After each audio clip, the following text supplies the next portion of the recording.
bendiga tu vida en este nuevo día, en esta nueva semana. Qué alegría encontrarme contigo una vez más para meditar juntos en la palabra del Señor. Te saluda la pastora Glenny Sotero y te doy como siempre la bienvenida a este canal Obreros de la Última Hora. Recuerda que tú también eres un obrero de la última hora. Eres alguien llamado por Dios en este tiempo crucial de la historia para levantarte y cumplir el propósito de Dios. Estamos llamados a extender su reino en todos los lugares donde nos encontremos. Hoy quiero invitarte a que meditemos en la palabra del Señor en Éxodo capítulo 17, versículo 8. Dice así la palabra de Dios. Entonces vino Amalec y peleó contra Israel en Refidim.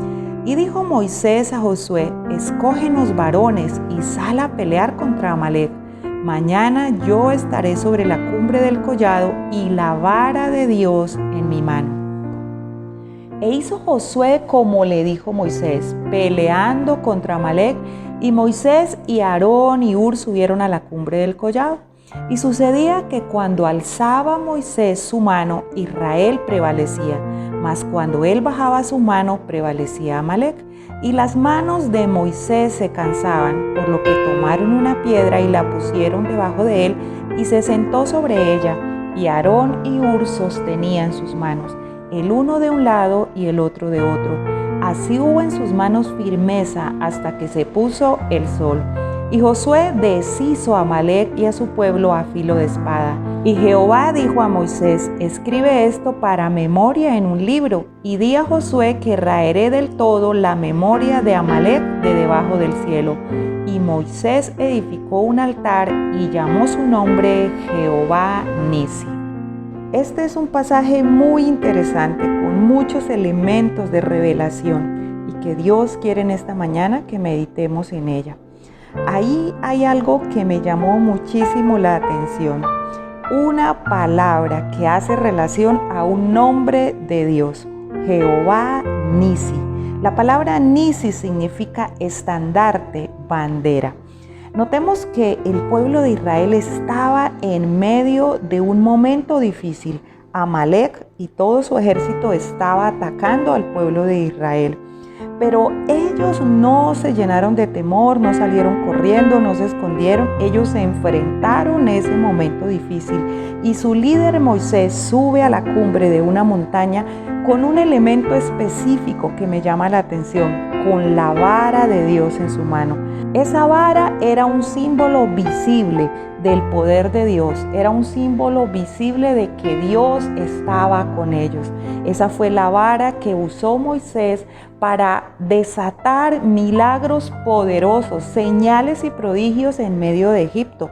También fue la vara que levantó cuando se abrió el Mar Rojo.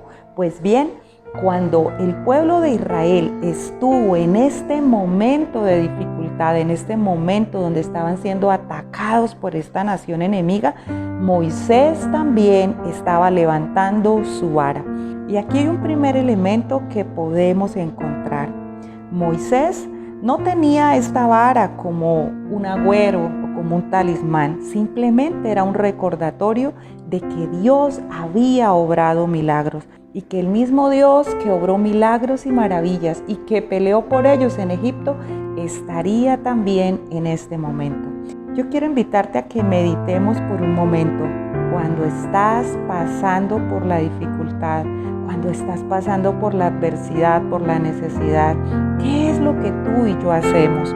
Nos quejamos, corremos de aquí para allá, buscamos un consejo de cualquier amigo o corremos a buscar a alguien que nos solucione la dificultad o levantamos la vara que tenemos en la mano.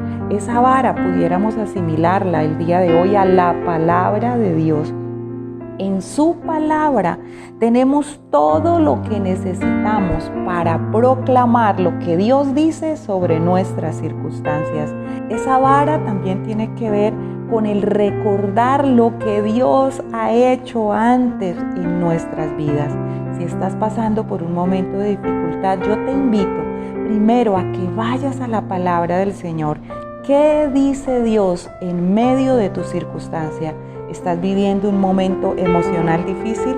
La palabra de Dios tiene una respuesta para este momento. Él dice que no te dejará, que no te desamparará, que Él es tu paz, que Él es tu escudo.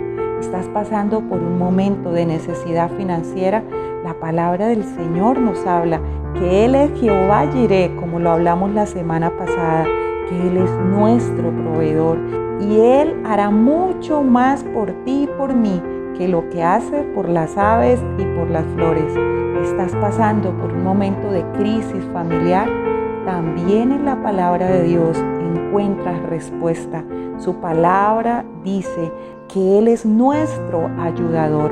Para cada circunstancia de tu vida hay una palabra de Dios que debes levantar en alto, así como Moisés levantó esa vara para que el pueblo que estaba peleando abajo, al ver a Moisés con su vara en alto, recordara: Dios nos liberó de Egipto, Dios hizo maravillas, Dios sigue estando con nosotros. No dejes de recordar, de hablar y proclamar lo que la palabra de Dios dice.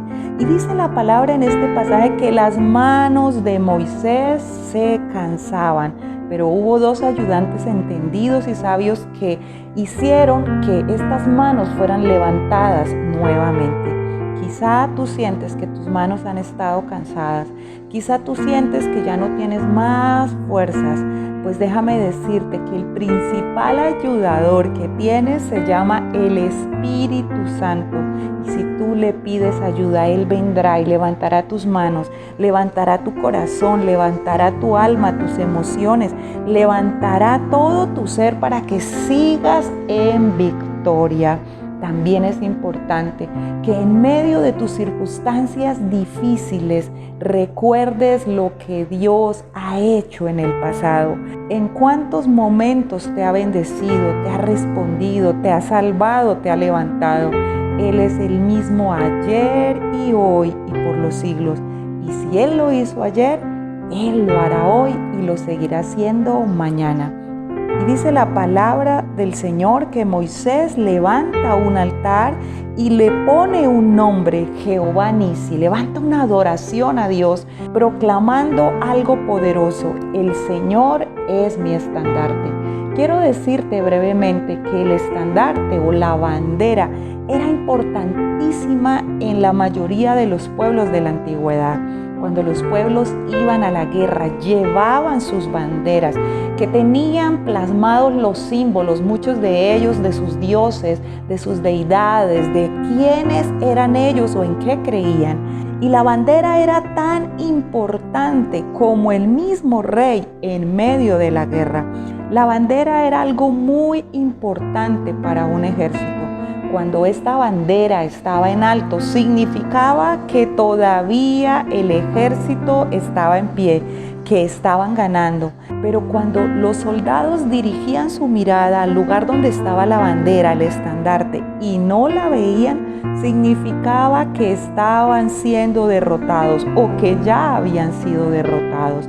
Pues bien, Moisés dijo: nosotros tenemos una bandera que siempre está en lo alto, que siempre está en victoria. Dios mismo es nuestra bandera. Y quiero decirte en este día, no habrá derrota para tu vida si tú te aferras al Señor y si proclamas que Él en tu vida es Jehová Nisi, el Dios que es tu estandarte, el Dios que te da la victoria. Quiero invitarte para que oremos un minuto.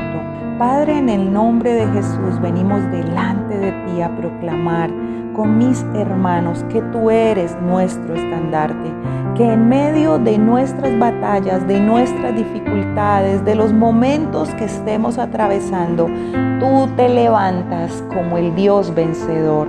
Tú eres el que nos da la victoria.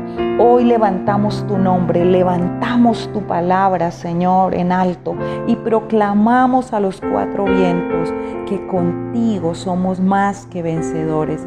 Y Señor, si nuestras manos se han agotado, se han cansado, si nuestra vida está pasando por un momento de debilidad, si nos sentimos, Señor, débiles en la fe, agotados físicamente o sin fuerzas espirituales, Señor, levanta nuestras manos, Señor, para que podamos seguir proclamando tu palabra y creyendo en lo que tú has dicho de nosotros, para que podamos seguir confiando y esperando tu respuesta, Señor, para que sigamos recordando que eres el mismo ayer y hoy y por los siglos.